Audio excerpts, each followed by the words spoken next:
Hello everyone, welcome to Khandelkar academy. इस lecture में हम मध्य प्रदेश का लोक साहित्य डिस्कस करेंगे। लोक साहित्य क्या है, लोक साहित्य से कैसे क्वेश्चन आते हैं, लोक साहित्य क्या है उसके बारे में हम डिस्कस करेंगे। एमपीपीएससी के सिलेबस में लिख रखा है कि मध्य प्रदेश का लोक साहित्य पूछा जा सकता है, लोक साहित्य लिख रखा है तो डेफिनेटली इससे क्वेश्चन बनने के चांसेस है। या जानकारी के लिए तो पता ही होना कि लोक साहित्य होता क्या है। तो इस लेक्चर में हम मध्य प्रदेश का लोक साहित्य डिस्कस करेंगे। यह लेक्चर मैं आप तक लेके आया हूं। My name is Vikram Khandelkar और आपको हमारे इस चैनल को सब्सक्राइब कर लेना है जिससे आने वाले नोटिफिकेशन की जानकारी आप लोगों को मिल सके। और आप हमारे चैनल की प्लेलिस्ट को, एमपी जीके प्लेलिस्ट की प्लेलिस्ट बनी हुई है, जीके की प्लेलिस्ट बनी हुई है, उसको विजिट करके इससे रिलेटेड सारे लेक्चर जो मैं इस वीडियो में बताने वाला हूं वो आप देख सकते हैं। तो आइए शुरू करते, ज्यादा देरी ना करते हुए।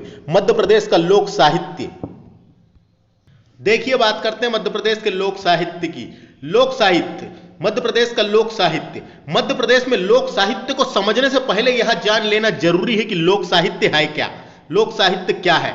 समझने से पहले यह जान लेना जरूरी है कि लोक साहित्य है क्या। मध्य प्रदेश में लोक साहित्य को मालवा का लोक साहित्य, निमाड़ का लोक साहित्य, बुंदेलखंड का लोक साहित्य के रूप में अध्ययन किया जाता है, अध्ययन करते हैं, करेंगे।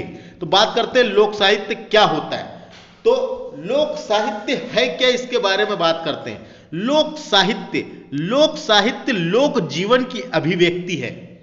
लोक साहित्य क्या है? लोक जीवन की अभिव्यक्ति है। अभिव्यक्ति से क्या मतलब है? यहां पे अभिव्यक्ति है तो जैसे अभिव्यक्ति होती है लोगों की अभिव्यक्ति, लोक साहित्य की अभिव्यक्ति यानी प्रकट करना होता है। इसका मतलब प्रकट करना या प्रकाशन करना, या ये अभिव्यक्ति दो प्रकार से की जाती है, जैसे लिखित रूप में या मौखिक रूप से। तो लोक साहित्य जो है लोक जीवन, जो लोगों का जीवन है, लोक जीवन की अभिव्यक्ति है। यह जीवन से घनिष्ठता से संबंधित है। यह जीवन से घनिष्ठता से संबंधित है। घनिष्ठता का मतलब क्या हो गया? यहाँ पे क्लोज है, जो जीवन है लाइफ से क्लोज है, बहुत निकट से जुड़ा हुआ है या बहुत करीब से गहरे से जुड़ा हुआ है, यह मतलब है इसका घनिष्ठता। तो यह जीवन से घनिष्ठता से संबंधित है। लोक साहित्य एवं परिभाषिक शब्द है। लोक साहित्य जो है एक परिभाषिक शब्द है जो लोक तथा साहित्य से मिलकर बना हुआ है। जो लोक से मिलकर बना हुआ है तथा साहित्य से मिलकर बना हुआ है, इसलिए इसे लोक साहित्य कहते हैं। जो लोक तथा साहित्य से मिलकर बना हुआ है। लोक का मतलब क्या है? यहां पर लोक का मतलब जानना जरूरी है। लोक का मतलब क्या कहा गया है? लोक का मतलब बोले तो लोक का मतलब हो सकता है, लोक एक संस्कृत शब्द है फ्रेंड्स। लोक जो है एक संस्कृत शब्द है जिसका अर्थ होता है संसार। जिसका अर्थ क्या होता है? संसार। तो इसका अर्थ संसार भी होता है, लोग भी होता है। जो लोग होते हैं, लोग का मतलब आप समझ गए होंगे, लोग यानी इंसान, लोग अथवा जन साधारण, अथवा एक और बोल सकते हैं इसको लोग, या अथवा जन साधारण से जुड़ा हुआ है। संसार से जुड़ा हुआ है लोग, ये इसकी सब मीनिंग बता रहा हूं मैं आपको। संसार हो गया, ये संसार लोक एक संस्कृत शब्द है जिसका अर्थ होता है संसार। एक लोग अथवा जन साधारण से जुड़ा हुआ है। तो जो लोक यानी लोक का मतलब समझ में आ गया अथवा तथा साहित्य से मिलकर बना है। अब साहित्य का मतलब यहां पे जानना जरूरी है। साहित्य का मतलब आप जानते होंगे, साहित्य का मतलब तो आप जानते ही हैं, लेकिन फिर भी मैं आपको बताता हूं। साहित्य शब्द बहुत ही यानी साहित्य शब्द को परिभाषित करना कठिन है फ्रेंड्स। ये साहित्य ऐसा शब्द है, इसको परिभाषित करना बहुत कठिन है। जैसे पानी की आकृति नहीं होती वैसे ही, जैसे पानी की आकृति नहीं होती, उसको जैसे सांचे में डालो वैसे ढल जाता है, वैसे ही उसी तरह का तरल शब्द है साहित्य। कविता, कहानी, नाटक, निबंध, जीवन, रेखाचित्र, ये सब इसमें आते हैं। तो आपको इसके बारे में बताता हूं मैं। साहित्य को अगर मैं डिफाइन करने की कोशिश करूं तो भाषा के माध्यम से जो कुछ भी कहा जाता है, भाषा के माध्यम से जो कुछ भी कहा जाता है वह साहित्य है, ये बोल सकते हैं इसके बारे में। भाषा के माध्यम से जो कुछ भी कहा जाता है, भाषा के माध्यम से जो कुछ भी कहा जाता है वो सब एक साहित्य है। साहित्य आप देख लेना, साहित्य समझ गए होंगे आप। तो लोक साहित्य लोक तथा साहित्य से मिलकर बना हुआ है। लोक शब्द आरंभिक साहित्य में वेद के साथ मिलता है। जो वेद है, 4 वेद, ऋग्वेद, यजुर्वेद, अर्थवेद, सामवेद, अर्थर्वेद, सामवेद, ये 4 वेद जो है वेद में मिलता है। तो लोक शब्द जो है आरंभिक साहित्य में वेद में मिलता है। लोक वेद की चर्चा भी सुनी जाती है, लोक वेद की चर्चा भी सुनी जाती है, किंतु वेद में कही गई बात वैदिक तथा लोक में कही गई बात लौकिक होती है। तो वेद में जो बात कही गई है वो वैदिक है और जो लोक में जो बात कही गई है वो लौकिक है। याद रखना है ये। इस प्रकार सारी पौराणिक कथाएं वैदिक तथा वैदिक और वेद से भिन्न सारी कथाएं लौकिक कहलाएंगी। इस प्रकार सारी पौराणिक कथाएं वैदिक तथा वेद से भिन्न सारी कथाएं लौकिक कहलाएंगी। वास्तव में लोक साहित्य शब्द अंग्रेजी भाषा के लोक लिटरेचर का अनुवाद है। लोक लिटरेचर का अनुवाद है। लोक लिटरेचर का हिंदी अनुवाद है, हिंदी में रूपांतरण है। लोक लिटरेचर का हिंदी अनुवाद है, हिंदी में रूपांतरण है, जिसे हम लोक साहित्य कहते हैं।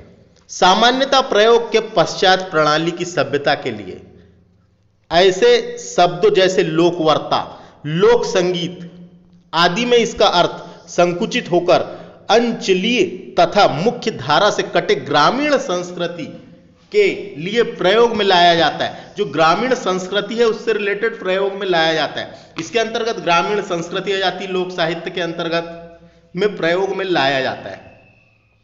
यहां पे इसका अर्थ समझना जरूरी है। लोकवार्ता, लोकवार्ता जो होता है किसी मानव समूह के द्वारा जो बातें कही जाती है, अभिव्यक्ति होती है, को कहते हैं मानव समूह की अभिव्यक्ति को कहते हैं लोकवार्ता, जिसमें कथाएं, कहानियां, चुटकुले आदि अनेक रूप में अभिव्यक्त होती है, वो है लोकवार्ता। यानी लोगों के द्वारा कहा गया, क्या कहा गया? कथाएं, कहावतें, चुटकुले, कहानी, जीवनी, ये सब चीज। बात करते हैं आगे। लोक मनुष्य समाज का वह वर्ग है जो अभिजात्य, संस्कार, शास्त्रीयता और पंडित्य की चेतना अथवा अहंकार से शून्य है। समझ में आ गया आपको? लोक साहित्य मनुष्य समाज का वह वर्ग है जो अभिजात्य, संस्कार, शास्त्रीयता और पंडित्य की चेतना अथवा अहंकार से शून्य है और जो एक परंपरा के प्रवाह में जीवित रहता है। ऐसे लोग की अभिव्यक्ति ऐसे लोगों की अभिव्यक्ति में जो तत्व मिलते हैं उसे लोक तत्व कहते हैं। तो ऐसे लोगों की अभिव्यक्ति में जो तत्व मिले हैं, जो जानकारी मिली है, उसे लोक तत्व कहलाता है। आगे बात करते हैं। लोकवार्ता में लोक कलाएं, लोक अनुष्ठान भी आते हैं, लोक मार्ग तथा लोक साहित्य सभी आते हैं। किसमें? लोकवार्ता में। लोकवार्ता क्या है मैंने बताया अभी आपको। किसी मानव समूह की अभिव्यक्ति को कहते हैं। जो मानव समूह के द्वारा जो कहा जाता है उसकी अभिव्यक्ति को कहते हैं, जिसमें कथाएं, कहावतें, चुटकुले ये सब आते हैं। लोक साहित्य लोकवार्ता के अन्य भागों से पृथक है। लोक साहित्य जो है लोकवार्ता के अन्य भागों से पृथक है, अलग है। विविध लोकगीत तथा लोक कहानियां अनुष्ठानों से संबंधित भी होते हैं। कई बार विविध लोकगीत तथा लोक कहानियां अनुष्ठानों से संबंधित भी होते हैं, जैसे विशेष व्रतों पर कही जाने वाली कहानियां, लोक कला, लोक चित्रकला, लोक अनुष्ठान आदि भी इससे संबंधित है। इस तरह के लोक साहित्य को लोकवार्ता का एक अंग भी माना जाता है। तो ये भी आपको समझ में आ गया होगा। आप आगे चलते हैं। देखिए एक और डेफिनेशन लोक साहित्य की। लोक साहित्य के अंतर्गत वे समस्त बोलियां या भाषागत अभिव्यक्ति आती है जिसमें आदिम संस्कृति के आवेश हों, परंपरागत मौखिक कम से उपलब्ध बोली तथा भाषागत अभिव्यक्ति हो, जिसमें जनश्रुति माना जाता है, जिसे जनश्रुति माना जाता है, जो लोकमानस की प्रवृत्ति में समाई हो, जो लोकमानस की प्रवृत्ति होती है उसमें समाई हो, तथा जिसका रचनाकाल तथा कृतिकार स्पष्ट ना हो। ऐसे साहित्य को किसी विशेष कृतिकार से नहीं जोड़ा जा सकता। कृतित्व को किसी व्यक्ति के साथ संबंध करके भी लो स्वयं को माने तथा वह लोकमानस द्वारा सामान्य स्वीकार हो। जो लोकमानस द्वारा सामान्य स्वीकार हो वही लोक साहित्य माना जाएगा। तो लोक साहित्य की आपको समझ में आया होगा, जो मैंने 2-4 डेफिनेशन बनाया। लोक साहित्य को जन जीवन का दर्पण भी कहा जाए तो ठीक होगा। लोक साहित्य को जन जीवन का दर्पण, ये भी याद रखना है, लोक साहित्य को जन जीवन का दर्पण। तो मैं यहां से एक और आपको शॉर्टकट में एक डेफिनेशन बताता हूं, देखिए ये वाला एक आपको अच्छे से समझ में जाएगा, जिससे लोक साहित्य को परिभाषा, अर्थ और उदाहरण दिए हुए हैं, तो इससे आपको समझने में आसानी जाएगी। साधारण जन समाज में प्रचलित या उनसे संबंधित साहित्य। लोक साहित्य क्या है? साधारण जन समाज में प्रचलित या उससे संबंधित साहित्य को लोक साहित्य कहते हैं। अब उसका उदाहरण की बात की जाए तो लोक साहित्य में लोक मानस का हृदय बोल सकते हैं। लोक साहित्य को लोक मानस का हृदय, लोक साहित्य को लोक मानस का हृदय, जो लोक मानस होते हैं, जो लोग होते हैं, उनके हृदय में जो बातें रहती है, जो भाषा रहती है, भाव रहता है, वही है। इसका उदाहरण के लिए बहुत अच्छा समझने के लिए आगे चलते हैं। और तो आगे देखिए, और लोक साहित्य का वर्गीकरण। लोक साहित्य को अध्ययन की दृष्टि से कई उपखंडों में वर्गीकृत कर सकते हैं। तो कैसे कैसे कर सकते हैं? तो एक लोक गीत में कर सकते हैं, लोक नाट्य, लोक कथा, लोक नृत्य भी होता है, एक लोक नृत्य में भी कर सकते हैं और नाट्य में भी कर सकते हैं, और लोक संगीत में कर सकते हैं। तो इसको देख लेते हैं। देखिए सबसे पहले बात करते हैं लोकगीत की। तो लोकगीत क्या होता है आप जानते होंगे, जिसमें गीत गाते हैं, जिसमें गीत होते हैं। तो लोकगीत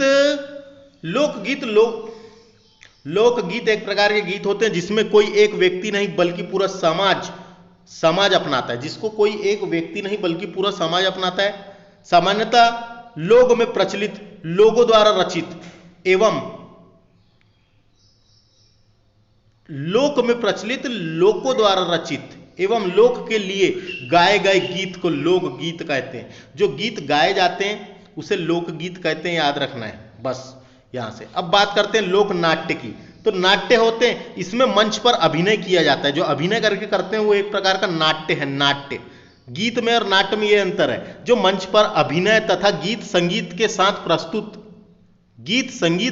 प्रस्तुत ऐसी कृतियां जो करते हैं वही है ये। तो आपको समझ में आ गया होगा। जो अभिनय करते हैं, मंच पर अभिनय गीत संगीत के साथ प्रस्तुत किया जाता है, वो लोक नाट्य है। लोक कथा की बात कर लेते हैं। तो एक कथा होती है, इसमें मानवीय समूह के उस सभी कथाओं, कहानियों, चुटकुले आ जाते हैं इसके अंतर्गत। कथा के अंतर्गत कहानियां, कथाएं और लोक कथाएं, ये सब इसके अंतर्गत आ जाता है। तो एक कथा आती है इसमें फ्रेंड्स, लोक कथाएं। लोक नृत्य की बात करते हैं। तो लोक नृत्य होता है एक, याद रखना है, नृत्य। तो लोक नृत्य के बारे में ही पढ़ेंगे हम। उसके बाद बात करते हैं लोक संगीत। तो एक प्रकार के गीत होते हैं इसमें जो किसी क्षेत्र विशेष के लोगों द्वारा पारंपरिक रूप से गाया जाता है, उसे लोक संगीत कहते हैं। तो ये लोक गीत का वीडियो हमने बना चुके हैं, आप हमारे चैनल की प्लेलिस्ट में जाएं और देखें। लोक नाट्य, लोक कथा, लोक नृत्य का वीडियो भी बन चुका है और लोक संगीत का वीडियो भी बन चुका है। तो ये सब प्लेलिस्ट बनी हुई है, तो उसमें आपको जाके देखना है। ये पूरा सारा लोक साहित्य हमने डिस्कस किए हैं, जो किसके अंतर्गत आते हैं? मध्य प्रदेश की संस्कृति के अंतर्गत आते हैं। मध्य प्रदेश की संस्कृति के अंतर्गत आते हैं, और संस्कृति से क्वेश्चन डेफिनेटली पूछे जाएंगे, इसलिए आपको उसको देखना भी बिल्कुल जरूरी है। अब बात करते हैं आगे, अपन बात करते हैं लोकगीत क्या होता है। तो बात कर लिए, फिर भी देख लेते हैं। लोकगीत में तो मानवीय मूल्यों का समावेश अपनी संपूर्णता में है। लोकगीत में मानवीय संबंधों की गरिमा का संरक्षण, पर्यावरण की सुरक्षा का प्रश्न दोनों एकमेव होकर उपस्थित होते हैं। लोकगीत को भी संस्कार गीत, व्रत गीत, श्रम गीत कह सकते हैं। ऋतु गीत भी होते हैं, इसमें जातिगत गीत भी आते हैं लोकगीत में, आदि में वर्गीकृत किया जा सकता है। लोक नाट्य की बात कर लेते हैं। लोक जीवन में लोक नाट्य का महत्वपूर्ण स्थान रहा है। लोक नाट्य का जन्म कब हुआ और यह तो निश्चित रूप से नहीं कहा जा सकता, लेकिन लगता है कि आदिकाल से आदिमानव मन जब जंगल में रहते थे, जब ही से हुआ, ये कहा गया। आप इसको पढ़ सकते हैं। क्योंकि नाट्य अभिनय करना है, अभिनय नाचना या अभिनय करना होता है। नाट्य में अभिनय किया जाता है, मैंने आपको बताया था अभी, तो ये आपको समझ में आ गया होगा। तो फ्रेंड्स, इस लेक्चर में हमने मध्य प्रदेश का लोक साहित्य डिस्कस किए, बाकी इससे रिलेटेड जिन भागों में इसको वर्गीकृत किया गया है वो सारे लेक्चर हमने बना चुके हैं। आप हमारे चैनल की प्लेलिस्ट में जाएं और देखें। तो मिलते हैं अगले लेक्चर में। धन्यवाद।